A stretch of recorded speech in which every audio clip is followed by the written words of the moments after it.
AP హోంమంత్రి అనితపై YCP నేతలు చేసిన కామెంట్స్ వారి విషపూరిత రాజకీయ సంస్కృతిని చూపిస్తున్నాయని మంత్రి నారా లోకేష్ మండిపడ్డారు. దళిత నాయకురాలైన ఒక మహిళను టార్గెట్ చేయడం దారుణమన్నారు.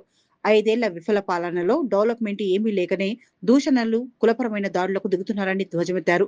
అనిత ధైర్యానికి ప్రజాసేవకు నిదర్శనమని, వైసీపీ ఎంత గడిచిపోయినా ఆమె గొంతు నొక్కలేరని స్పష్టం చేస్తూ అనితతో పాటు ప్రతి మహిళకు, దళితులకు వైసీపీ క్షమాపణ చెప్పాలని లోకేష్ డిమాండ్ చేశారు.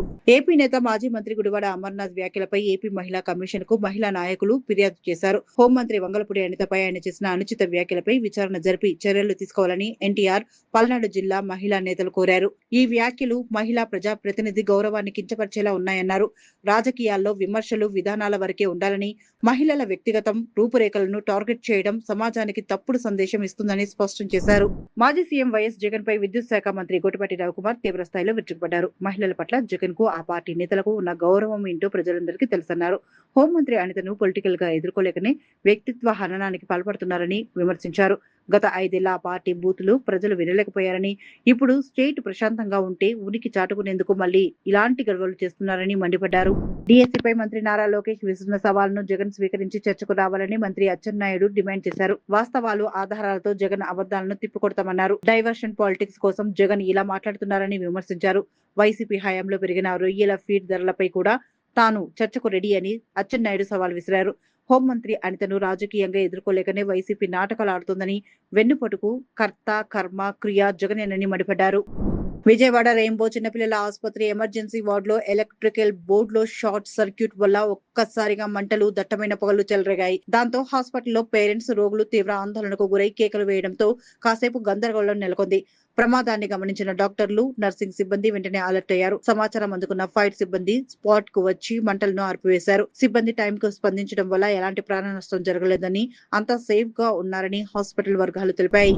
నెల్లూరు జిల్లా కోవూరు ఎమ్మెల్యే వేమిరెడ్డి ప్రశాంత్ రెడ్డిపై వైసీపీ నేత నల్లపురెడ్డి ప్రసన్నకుమార్ రెడ్డి ఘాటు వ్యాఖ్యలు చేశారు. ఆమెను సోమిరెడ్డి ప్రశాంత్ రెడ్డి అంటూ అభ్యంతరకరంగా మాట్లాడడమే కాకుండా రేణిగుంటలో మెస్ తట్టెల వ్యాపారం చేసిందేమో అంటూ నోరు పారేసుకున్నారు. తాము రౌడీయిజం చేస్తే తట్టుకోలేరంటూ బెదిరించారు. మీరు ఈవీఎంలతో గెలిచారు అంటూ ప్రజా తీర్పును అవహేళన చేసేలా ప్రసన్నకుమార్ రెడ్డి మాట్లాడారు.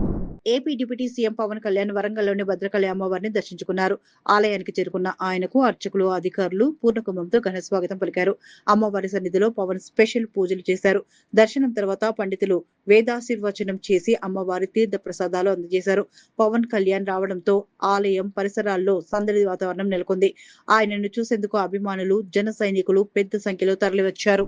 ఉత్తర భారతదేశంలో సనాతన ధర్మం ప్రచారానికి, శ్రీవారి భక్తులకు ఆధ్యాత్మిక సేవలను మరింత చేరువ చేయడానికి మరో కీలక అడుగు పడింది. బీహార్ రాజధాని పాట్నా సమీపంలో గంగా నదీ తీరానికి దగ్గరగా జాతీయ రహదారి పక్కన శ్రీవారి ఆలయ నిర్మాణం కోసం బీహార్ ప్రభుత్వం 15 ఎకరాల భూమిని కేటాయించింది.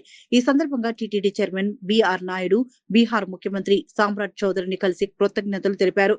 ఈ ప్రతిపాదిత ఆలయ ప్రాంగణంలో ప్రధాన దేవాలయంతో పాటు కళ్యాణ మండపం, పుష్కరిణి, యాత్రికుల సౌకర్యాలకు అవసరమైన ఇతర వసతులను ఏర్పాటు చేయనున్నారు. దేశంలోని అన్ని రాష్ట్ర రాజధానుల్లో శ్రీవారి ఆలయాలను ఏర్పాటు చేయాలనే సంకల్పంతో టీటీడీ కార్యాచరణ కొనసాగిస్తోంది. నక్కపల్లి మండలం ఉమాపాక శ్రీ వెంకటేశ్వర స్వామి ఆలయంలో బుధవారం జరిగిన యోగాంధ్ర కార్యక్రమం పండగలాగా సాగింది. ఇందులో హోంమంత్రి Vangalapudi Anitha, MP CM Ramesh, collector Vijayakrishnan పాల్గొని యోగాసనాలు వేశారు. యోగా అనేది ఇండియా ప్రపంచానికి ఇచ్చిన గిఫ్ట్ అని, ఒత్తిడిని తగ్గించుకోవడానికి ప్రతి ఒక్కరూ దీన్ని డైలీ లైఫ్ లో భాగం చేసుకోవాలని హోంమంత్రి సూచించారు. అనంతరం హాకీ ఆసియా కప్ లో బ్రాంజ్ మోడల్ సాధించిన క్రీడాకారిణి గీతా శ్రీనును ఘనంగా సత్కరించారు. బుక్కరాయ సముద్రంలోని తాడిపత్రి మెయిన్ రోడ్ లో ఉన్న ఎస్బీఐ ఏటీఎం ను బుధవారం తెల్లవారుజామున దుండగులు రాడ్లతో ధ్వంసం చేసి వాహనాల్లో ఎత్తుకెళ్లారు. ఆ ఏటీఎం లో దాదాపు 15 లక్షల క్యాష్ ఉన్నట్లు తెలుస్తోంది. సమాచారం అందుకున్న పోలీసులు డాగ్ స్క్వాడ్ క్లూస్ టీంతో ఆధారాలు సేకరిస్తూ సీసీటీవీ ఫుటేజీలను పరిశీలిస్తున్నారు. అయితే చోరీకి గురైన ఏటీఎం బాక్స్ సింగనమల మండలం ఆకులేడు పొలాల్లో దొరికింది. నగదు దొంగిలించి బాక్స్ ను అక్కడే పడేసినట్లు భావిస్తున్నారు. పోలీసులు కేసు దర్యాప్తు చేస్తున్నారు.